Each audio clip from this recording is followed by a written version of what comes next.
90,2 Serambi FM, Syederun, Anda masih bersama kami dalam talk show interaktif kerjasama Radio Serambi FM dengan Balai Besar Pengawas Obat dan Makanan di Banda Aceh. Dan juga masih bersama dengan Ibu Raihan dan juga Bapak Muhib yang pagi hari ini kita membahas tema mengenai yaitu registrasi produk pangan olahan. Nah, yang masih belum registrasi tentu juga tadi sudah mendapatkan informasi terpenting dong kenapa harus dilakukan registrasi. Nah, terkait dengan produk pangan olahan ini sebenarnya selama ini pengawasan dan pembinaannya seperti apa sih? Mungkin Bu Raihan bisa menjawabnya. Apa yang dilakukan selama ini? Ya, yang kami lakukan di Dinas Kesehatan itu pengawasannya itu ada yang pre-market, ada yang post-market. Nah, yang pre-market itu tentunya sebelum dia beredar. Pengawasan yang kita lakukan lebih terkait dengan dalam rangka penerbitan nomor PIRT-nya. Jadi sebelum diedarkan sudah layak edar belum nih? Kalau belum layak edar, nilainya belum mencapai 50, belum mencapai level 1 dan 2, nah itu kita tahan. Nah, kemudian juga ada pengawasan post market. Pengawasan post market ini adalah untuk produk-produk yang sudah beredar di pasaran, tentunya yang sudah memiliki nomor PIRT. Mereka sudah memiliki nomor, mereka masih menjaga mutu tidak? Masih menjaga aman tidak dari bahan-bahan yang berbahaya. Jadi seperti itu. Nah, di samping pengawasan yang kita lakukan baik itu turun lapangan, ada juga pembinaan yang kita lakukan yang bertempat di Dinas Kesehatan. Jadi semua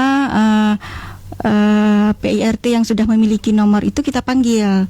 Jadi pemiliknya itu penanggung jawab produknya kita panggil untuk kita lakukan pembinaan, kita lakukan refreshing ilmu lah seperti itu, juga terkait dengan jika ada regulasi-regulasi yang baru yang harus kita share kepada mereka seperti itu. Baik, jadi jangan sampai merasa happy, aman dan senang ketika sudah dilakukan registrasi, karena bisa saja dilakukan sidak begitu ya untuk mengecek apakah mutunya masih tetap terjaga seperti awal. Jangan sampai nanti di awal mutunya 80, tiba-tiba udah dikurangin aja gitu. Nggak seperti itu juga gitu ya, Bu Raihan.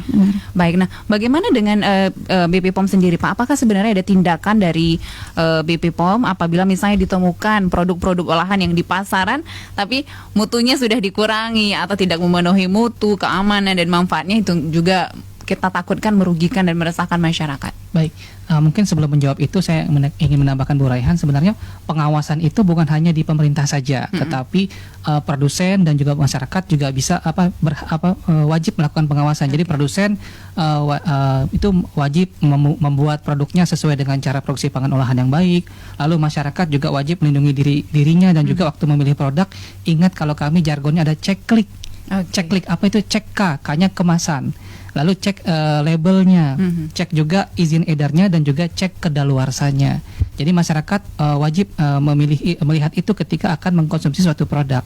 Lalu mengenai tindakan yang dilakukan oleh Badan POM, kami pertama akan melakukan pembinaan terlebih dahulu. Jadi bisa peringatan tertulis, lalu kalau itu tidak bisa juga kita juga ada penarikan pangan dari yang beredar seperti itu ya, juga ada pemusnahan.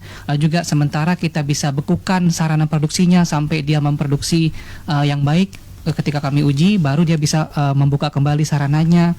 Lalu juga bisa pencabutan izin edar sampai kami melakukan penegakan hukum gitu, law enforcement, kalau dia tidak bisa lagi dibina seperti itu. Kita kenakan pro justisia sesuai dengan perundang-undangan yang berlaku. Baik, artinya tidak langsung diberikan sanksi dan hukuman, tapi diberikan peringatan tertulis terlebih dahulu. Kemudian juga ada pembinaannya, pengawasannya juga tentunya menjadi pengawasan yang ketat, karena ini kan termasuk makanan yang diolah diasup ke tubuh kita, sehingga tentunya juga akan membuat kita sehat seperti itu ya. Benar. Baik, dan yang paling penting juga harus menjadi konsumen cerdas seperti itu ya Pak Muhib. Betul. Cek klik tadi. Baik, cek klik. Dan waktu kita juga sudah habis, tapi saya rasa juga semua sudah disampaikan oleh Ibu Raihan dan juga Pak Muhib. Mungkin sebagai closing statement singkat saja Pak Muhib dan juga Ibu Raihan, silakan. Baik, sebagai konsumen kita wajib memilih produk pangan yang aman bagi kita untuk kita konsumsi. Jadi ingat tadi cek klik, cek kemasan, cek label, cek izin edar dan juga cek kedaluarsa.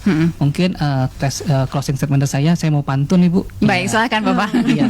Ikan hiu makan tomat, salam sehat tetap semangat. Baik. Nah, mungkin Ibu Raihan silakan closing statementnya. Ya, jadi semua kreativitas kita juga harus didukung dengan hal-hal yang lain. Dari niat bersih kita untuk memberi yang terbaik kepada masyarakat. Mari awali dengan mendaftarkan tentunya produksi pangannya itu untuk memperoleh nomor PIRT dan sesuai standar yang berlaku di negara kita. Baik, terima kasih Bu Raihan dan juga Pak Muhib, dan pastinya juga Syedarulun kita adalah Syedarulun yang baik, diawali dengan yang baik sehingga usahanya jadi bisa menjadi baik dan bisa memberikan manfaat yang baik untuk masyarakat Aceh khususnya dan masyarakat Indonesia dan juga luar negeri. Kita berharap juga semoga di masa pandemi semoga sehat selalu, dan terima kasih untuk Bu Raihan dan juga Pak Muhib, semoga Ya, sehat selalu. sama-sama. Assalamualaikum. Waalaikumsalam. Dan terima kasih juga tadi untuk dua penanya kita yang sudah bergabung. Ada Pak Mawardi dan juga ada Ibu Didi tadi yang sudah bergabung. Semoga juga tetap sehat selalu, amin. Dan Syedarulun, demikian talk show interaktif kita pagi hari ini bersama dengan Balai Besar Pengawas Obat dan Makanan di Banda Aceh. Dan tentunya juga untuk Anda, jangan kemana-mana, tetap stay tune. Kita akan kembali ke program Serambi Expose.